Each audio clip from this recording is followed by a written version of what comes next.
ये दोस्तों आज हम बात करेंगे कि कल निफ्टी की मिड कैप की एक्सपायरी है, तो कल हम उसे कैसे ट्रेड करेंगे। उससे पहले हम आपको एक डिस्क्लेमर दे देते हैं कि जो भी डिस्कशन हम यहाँ पे करते हैं, लेवल्स के बारे में डिस्कस करते हैं, वो सिर्फ और सिर्फ एजुकेशनल पर्पज़ के लिए। जो भी आप लोग ट्रेड लेते हो वो आप लोगों को अपने ही रिस्क पे लेने पड़ेंगे, and we are not responsible for your profit and loss. ठीक है, तो चलिए दोस्तों आज हम मिड कैप की बात करते हैं। बेसिकली निफ्टी ने जो ब्रेकआउट है वो दे दिया है, लेकिन बैंक निफ्टी ने नहीं दिया है। अगर हम निफ्टी की बात करते हैं तो देखिए निफ्टी ने तो कल ब्रेकआउट दे दिया था, ठीक है, फ्राइडे को यहाँ से यहाँ तक का। ठीक है, वहीं पे अगर बैंक निफ्टी की बात करते हैं तो बैंक निफ्टी अभी अपनी लेवल से बहुत नीचे है।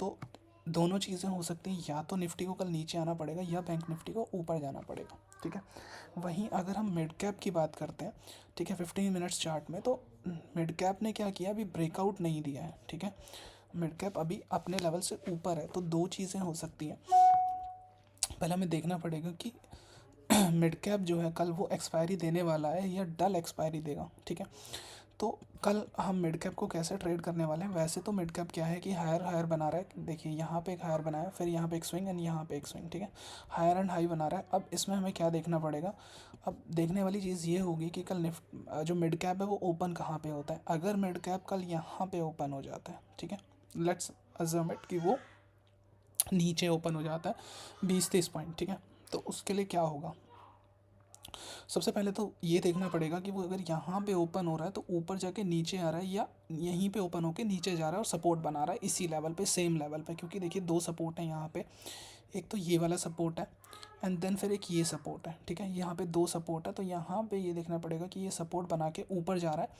ठीक है, ऊपर जा रहा है एंड सेकेंड हाफ में ये थोड़ा सा टाइम स्पेंड करे, अगर 1-1.5 घंटा यहाँ पे 1-1.5 घंटा बिताए, एंड देन यहाँ पे एक बार देखना पड़ेगा, क्योंकि ये जो 605 है, जैसे ये जो स्विंग है इसका जो हाई है वो हमें देखना पड़ेगा। ये जो स्विंग है, ठीक है, इसका हाई जो है वो 604 है। ठीक है, 604 है, तो यहाँ पे हमें देखना पड़ेगा कि क्या एक सेल ऑफ ना आ जाए। जब ये जा रहा है तो उतना ही स्ट्रॉन्ग मूवमेंट के साथ ब्रेकआउट दे रहा है, या यहाँ पे सेल ऑफ हैवी हो रहा है। ठीक है, तो ये चीज़ एक बार ध्यान रखना, जब भी आप ब्रेकआउट पे अगर लेने जा रहे हो तो ये ध्यान रखना कि जो कैंडल है वो किस तरीके से बिहेव कर रही है। ठीक है, वहीं अगर निफ्टी फ्लैट ओपन हो जाता है, ठीक है, फ्लैट ओपन होता है, देन नीचे आता है, सपोर्ट बनाता है, देन ऊपर जाता है। ठीक है, फिर यहाँ पे कहीं पे रेंज बनाता है, देन ब्रेकआउट करता है।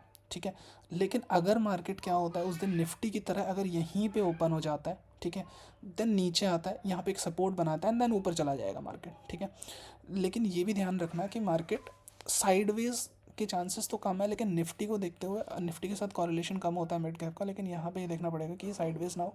तो कल अगर मार्केट यहाँ पे ओपन हो जाता है, ठीक है, एंड नीचे आ रहा है और फिर ऊपर जा रहा है, या फिर मार्केट अगर ऊपर चला गया, बहुत बड़ा गैप अप हो गया, तन वो एक चैनल में फंस जाएगा और फिर ऊपर जाएगा, तो हमारे लिए कुछ ज़्यादा बचेगा नहीं अगर वो सीधा गैप अप, ज़्यादा बड़ा गैप अप ओपन हो जाता है। ठीक है, तो बेटर है कि अगर मार्केट यहाँ पे ओपन हो, थोड़ा सा गैप डाउन हो, फ्लैट ओपन हो, या यहीं पे कहीं पे ओपन हो, देन थोड़ा सा नीचे आए, सेल ऑफ आए हल्का सा, ठीक है, देन रेंज बनाए, देन ब्रेकआउट करे, तो तीन कंडीशन हमारे अच्छी रहेगी। लेकिन सबसे ऊपर अगर गैप अप ऊपर हो जाता है, सपोज करो यहीं पे कुछ ओपन हो जाता है 100 पॉइंट के आसपास, तो फिर हमारे लिए कुछ नहीं बचने वाला है। तो सबसे बेस्ट है कि मार्केट यहाँ पे कहीं पे गैप डाउन ओपन होता है, यहाँ पे सपोर्ट लेता है, देन ऊपर, यहाँ पे रेंज एंड देन सीधा ब्रेकआउट। ठीक है, इस रेंज में आता है एंड देन ब्रेकआउट।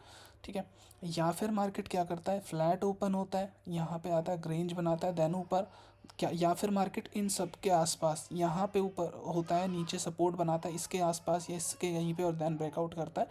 लेकिन अगर मार्केट यहाँ पे भी अगर कुछ बना लेता है 50-60 पॉइंट यहाँ पे भी, एंड देन ऊपर जाता है तो भी चला जाएगा, लेकिन ज़्यादा बड़ा अगर गैप अप ओपन हो गया तो फिर हम इंटरेस्टेड नहीं रहेंगे, एंड देन फिर ये चैनल में चला जाएगा और फिर ज़्यादा कुछ रह नहीं जाएगा हम लोगों के लिए। ठीक है friends, thank you so much.